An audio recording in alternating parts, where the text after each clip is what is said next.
I'm honored to be here. I'm honored to be facing a group of industry leaders who are, let's be real, going to help us navigate a really hard time. It's never been harder to do what we do, and we're going to learn from some awesome panelists about some of their tips and tricks. Before they join me on stage, I want to ground us in two principles: consumer behavior, where consumers are spending their time, and how they're engaging with media. It's really important as a part of Omnichannel.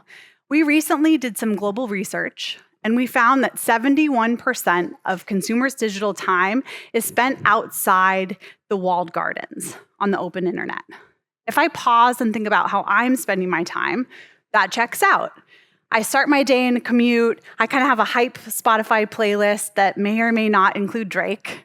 And it gets me ready for the day. As I'm at work, I'm chasing the trends, trying to figure out how much change happens with news, and I'm on industry publications. And finally, at the end of the day, I'm on the couch, sometimes falling asleep, with my family watching the Mets game on MLB. My journey is fluid. It jumps between channels and devices and content formats. As marketers in the room, I'm willing to bet that all of us are planning multi-channel campaigns. The reality is that they're still probably a bit siloed. Different teams have different budgets, and it's really hard to make that connection. In that same global research, we found that omni-channel connected campaigns actually are subconsciously more persuasive than disconnected campaigns. If we dive into those data points, it means that 1.9 times more emotional connections can be made when that story is told in an omni-channel way. It means that there's 1.4 times more engagement, and that the cognitive load is 2.2 times less intense. You don't have to follow the message. It's much more straightforward. So as our industry evolves from that multi-channel, siloed, different teams running different budgets, and moves into an omni-channel plan, it means we can be coordinated. It means we can be integrated. It means that the mindset of the consumer and the audience and how they're experiencing content is part of how we're planning. So I could not be more excited to welcome two incredible leaders who live and breathe this every day. Please join me in welcoming the Director of Media and Digital Platforms from Bayer, Tracy Ball, and Sabrina Segal, the Director of Advanced Advertising and National Sales at Bell Media. Hi, welcome. Thank you. Nice to be here. That was a great opening. It was beautiful. It's hard to follow that. I know. We had fun. It got a little spicy backstage, so I don't know where we're going to go, so buckle up. This is going to be great. You heard a little bit about my omni-channel journey. I'd love for the room to learn a little more about you and how a typical workday, the media that you experience. Sabrina, you want to kick us off? Tell us about your journey. For sure. Well, similar to you, I wake up in the morning, usually. And I typically will throw on Your Morning. I know I work for Bell Media, so I am going to be proud of my product for sure. But I'm watching that, getting ready. From there, I jump in the car. I do my 35-minute commute. I am listening to a terrestrial radio station. From there, I get to the office. I'm lucky enough to have some TVs in my office, which is great. So I typically have a loop of either CNN, CB24 running. I might jump on some social media, see what's happening, in the world. And on the way home, I could be listening to a Spotify playlist as well, right? By the time I get home and I've kind of unwound it a bit, I will probably throw on some sort of great streaming and watch a little bit of Crave, a little White Lotus, perhaps some Last of Us, and then hit the sheets. Yeah. Oh, you know what? I forgot. Yeah. On my journey, I am typically hit with a lot of out-of-home advertising as well. Okay. Ooh, I like it. Absolutely. Thank you, Sabrina. Tracy, how about you? I have a similar day. I also wake up in the morning. Who knew? However, the first thing I've been conditioned to do is check the weather. So I reach for that device on the side of my bed, and I'm trying to figure out, is it cold? Is it wet? Are we finally in spring or summer? No. Okay, so then I go get dressed and whatever. I go downstairs. I also am a big fan of CTV Your Morning. Lindsay DeLuce is my spirit animal. She's great. Just to say. And so then I'm on my way. When I get in the car, I actually have premium Spotify. So I'm listening to streaming music. However, Podcasting also still has ads running in it, even if I have a premium account. So I'm exposed there. I also see out-of-home ads. Saw a beautiful Claritin ad the other day on the 407. Yeah. Gorgeous. And then I get into the office, and actually we don't really have TVs in our office. So it is a bit of checking social media, more conversations, same kind of podcast trip on the way home. But when I get home, it actually changes from media that I consume to media my family consumes. It goes from me to we. And so that's when we'll put on a show. It could be, something on Netflix. It could be something on Crave. It could be something on Prime. But we're watching it together, and we're now consuming whatever that is as a family. And I will likely fall asleep on the couch and then be woken up to go to bed. So that's how it works. Starts all over. Yeah, sounds great. I love the from me to we. I think that's a really important shift. Speaking of shifts, with all of the audience moving to the open internet, 71% of their time, how is that changing how you plan with your teams? Yeah, I think you hit on it earlier. It's never been harder to plan, and integrating our channels is also very difficult. In some cases, they're measured differently. In some cases, it might be transparent. It might not be transparent. And so I think our teams do the best job they can in working sort of around the entire ecosystem. We talk to our activation teams. Hey, what do we need? What channel architecture is required here? And then we go into the selection of who we might work with. But I think the architecture becomes really important because it is a big piece to understand what we can integrate, what touches each other, and what kind of lives in silo. And the more we can integrate our campaigns, I think the more fluid they become and the more they resonate with a customer or a consumer. Definitely. Sabrina, Bell has some of the most recognizable streaming, and we talked about CTV, we talked about Lindsay. Everyone knows and loves Crave, TSN, CTV. What are you doing to help advertisers access this platform and kind of protect the valuable linear properties, but open it up? That's a great question. And something that we're really bullish about and very invested in because we're really empathetic to the market in terms of how fragmented it's become and how difficult it's become. So really the main goal is to provide that fluidity that, people like Tracy need to receive when building out campaigns that are looking for really strong end results. And so, yes, there are a ton of brands and people are consuming them in a lot of different ways, but we're trying to consolidate as much as possible in terms of how you can reach a particular audience. So right now, there's a lot of different methodology. And as we all know in the audience, there's a lot of different measurement out there depending on the channel that you want to use. And so the more that we can digitize each channel a little bit more provides the opportunity to be able to reach a particular consumer with the same pipes at the end of the day. So we're really focused on making sure that our out-of-home assets are going to be completely digitized, that our television assets and linear television, we're slowly digitizing that inventory so it can be purchased at the same time as connected TV. And the same thing from an audio perspective. So the more that we can consolidate and have this inventory accessible through one pipe, the more that you can create that fluidity of campaign and really zero in on a very particular target and create the story from the beginning, from the time you wake up to the time you go to bed, and make sure that the consumer is engaged with that story, however they're consuming the content. I love that.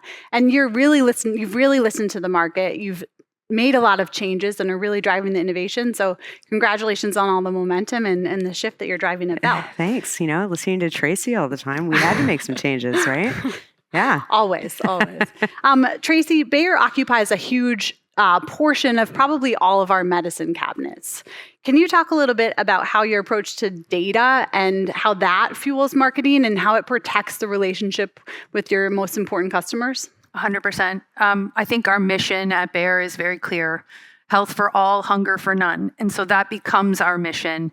We talk about household penetration, right? So the more consumers we can speak to about the benefits of our product, the better. And so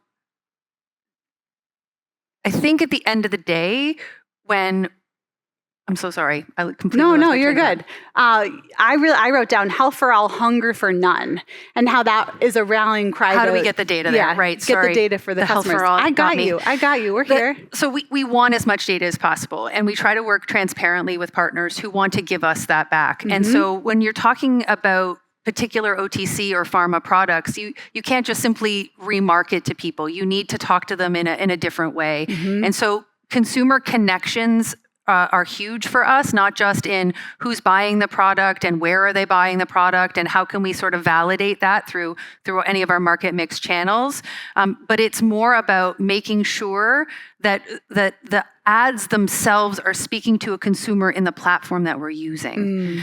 So as an example, you might take a 15-second commercial and you're cutting it down into sixes, and that might not actually be telling the story, but because the systems themselves are not necessarily all integrated, we don't know that. Yep. And so I think the more data that comes into the ecosystem that allows us to say, this is one particular audience, and this is how they're consuming media, and this is how we can resonate with them, the more of that comes into our ecosystem, the better we can actually have communications with our customers and consumers.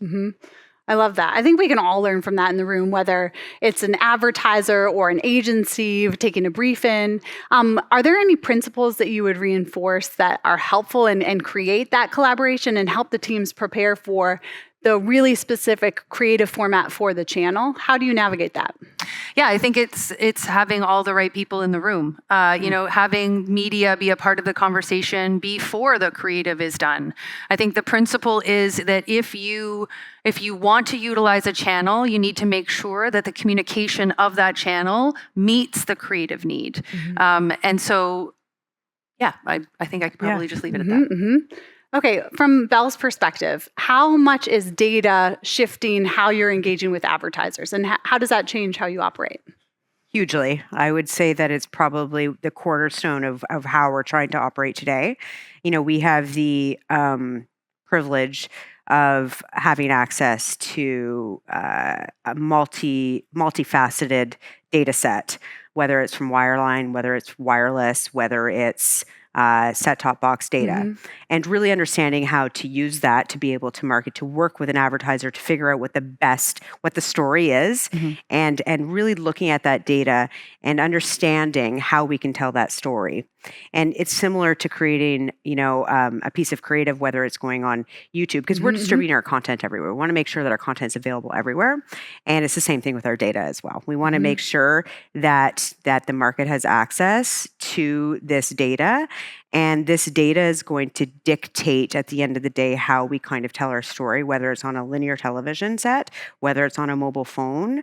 That data really does drive a lot of what we're doing. And that and the growth of inventory combined with the consolidation of all of I guess the access points, I think is going to just benefit, I think to Bob's point, the entire industry versus just Bell as well. I think we want to make sure that we're providing good products and good solutions to our advertisers. Yeah, and just to build on that, I think you're also poised in a unique position within the ecosystem, right? Because you own the box that goes into the house. So if someone's been exposed through a linear device, because let's be honest, the only difference between linear and CTV is a distribution method. Yeah. That's it. It's still big screen. It's still sight, sound, motion, right? So the more, and I think that's the integrations that I was trying to allude to, which is, if we know someone's been consuming media on one device and then they flip to another, if that signal is there that says, hey, that person was just exposed, I want to be able to make the decision to amplify my message or actually say, maybe that would be a wasted impression because I don't need to make this impression 100%. right now. 100%. So that's using the data intelligently. 100%. It really is. With data comes responsibility. It does, yes. We are privacy compliant, though. You are. You are. Definitely. As we wrap up and we look to back half of the year and into 2026, what are you most excited about with Omnichannel at scale? Maybe Sabrina, kick us off. Yes, of course. I think that our focus, again, content being center and then also data, we want to make sure that our content is distributed to all Canadians, however they're consuming. the more fragmented the marketplace becomes, the less we are reliant on just one channel, right? And so when rights are being purchased, when rights are being negotiated, when we're building out content, we are also taking an approach of building out content specific for that particular channel, similar to how creative is being built. So I'm very excited as we continue to evolve and we continue to provide the market with a lot more less fragmented approach as we continue to digitize and distribute our content. Great, thanks. Tracy, how about you? I'm excited that we're finally starting to do something about this measurement challenge between channels. I think that's a big deal. I think, with partners like Enlogic and Numeris and Veronix, there's these new opportunities to target heavy TV viewers or light TV viewers. I think that's going to expand. I think with integrations with companies who are seeing all different sides of the ecosystem, they can start sharing that data with us so that we can start actually giving Canadians better stories and helping them choose better products for themselves, as opposed to the complaint of, oh, I've seen that ad 3 times in this show already. And that does happen on linear. It does happen in digital. So it's a common problem. But I think once all these connections start happening, the buyers, the executioners of this media will actually have a lot more control, and that in turn turns into just a better experience for the consumer. I love that. We covered a lot, so I'm going to do a quick rapid fire recap. Are you guys ready? Let's see how fast I could write down. CTV, while it's a personalized experience, we're moving from me to we. The digitization makes premium now available to all Canadians everywhere, giving them the best linear formats through programmatic pipes. Bell's empathetic to the market and wants to create that fluidity. It's an opportunity to zero in on an audience and really ensure that there's one connection. Once you're making the connections, buyers have an opportunity to tell better stories to Canadians and ultimately put them in connection with the brands that they want to hear from the most. Thank you so much for being here today.